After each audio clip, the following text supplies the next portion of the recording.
It is also one of the Wow! oldest mosques in Malaysia. Masuk In mulut. 1892, the basic Masuk. structure of the mosque was renovated and reinforced with brick. The architecture of the Adik mosque lanjut ke? features the combination influence from China and throughout the Malay archipelago.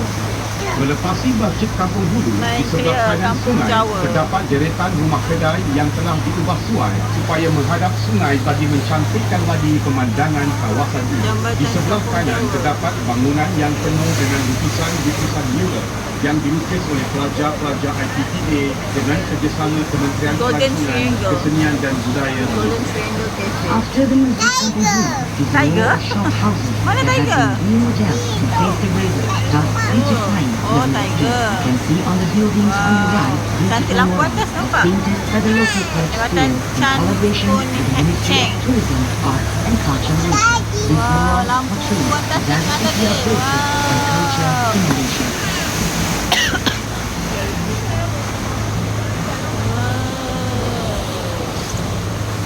Cantiknya.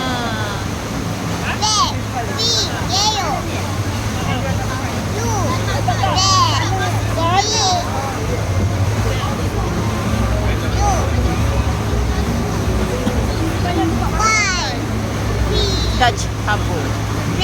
Rasa baik.